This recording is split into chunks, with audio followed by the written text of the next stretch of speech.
In this video, we will learn about another important Mughal ruler, that is Akbar. After Humayun's death in 1556, his 14 years old son Akbar was crowned the king, and for helping him, there was another person who is that Bairam Khan was there. Okay, acted as an regent, a person who rules on behalf of a minor king or monarch.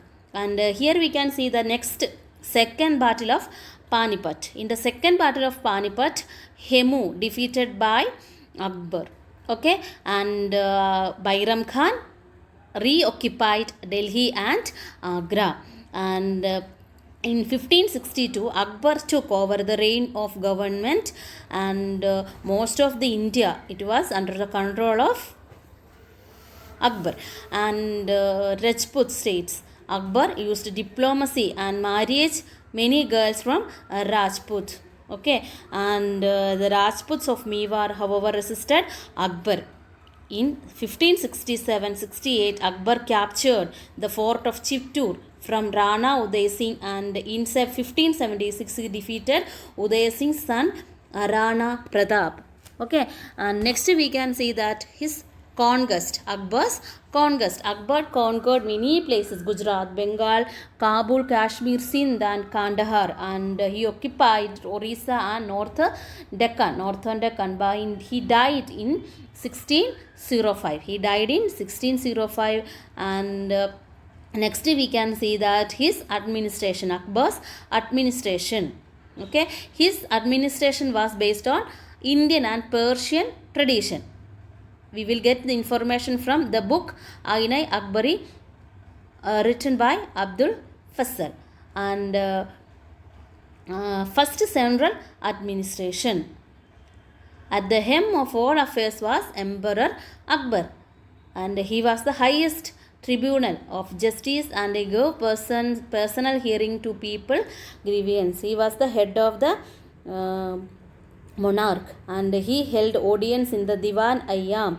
Diwan Ayyam means hall of public audience, where people could speak to him directly. In Diwan Ayyam, the common people, they can talk to the king directly.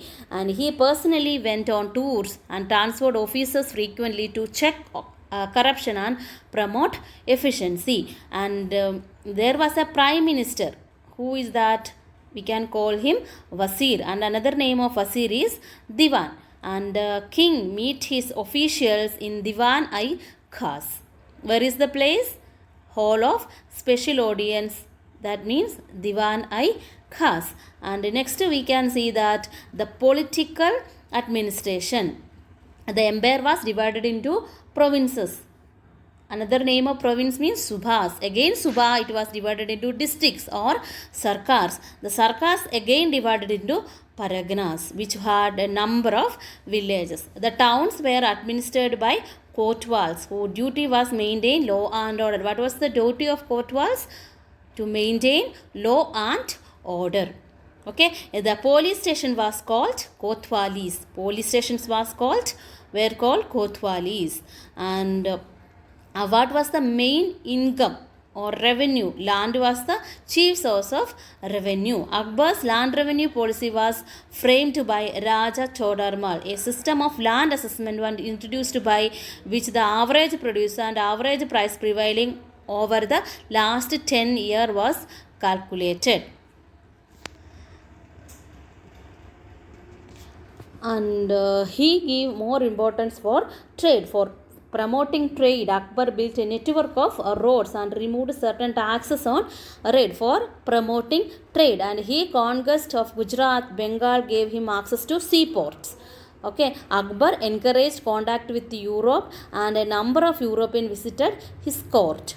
In 1600, Queen Elizabeth I of England granted permission to a company of merchants to trade with the East. This company came to be known as the English East India Company.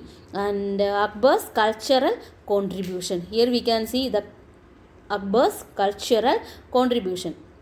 Akbar mixed freely with Hindu, Sufis and foreigners. This made him tolerant of all cultures. And Akbar patronized talented persons from all sections of society.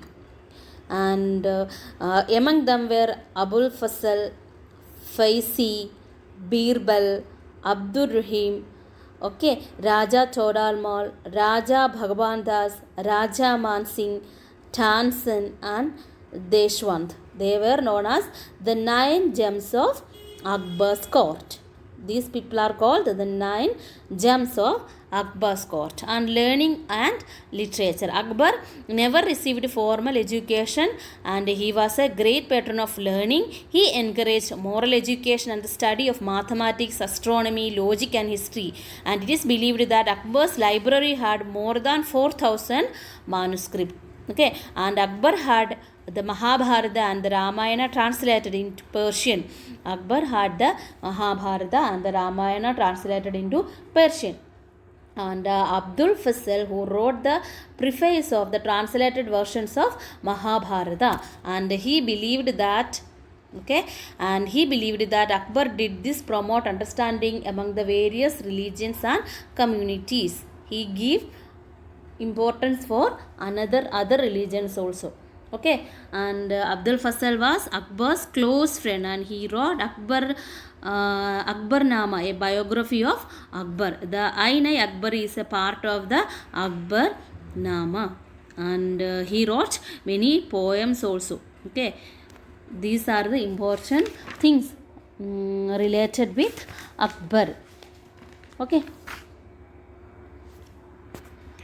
And we can learn more about the religious policy of Akbar. Akbar treated all religious groups equally. He abolished the pilgrim tax and jizya, which were taxes payable by non-Muslims.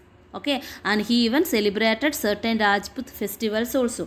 Akbar treated all religious groups equally and he abolished the pilgrim taxes, and he greatly respected the Sufi saints. Okay, and Akbar built a hall called the Ibadat Khana at Fatehpur Sikri, and Akbar is popularly known as Akbar the Great. Why he not only built a vast empire but also made the most powerful empire of the period. Akbar, he is called Akbar the Great. He was not only built the vast empire but also made it in the most powerful empire of the period. Okay, and I have included the question answer also here. Please see and write in your notebook.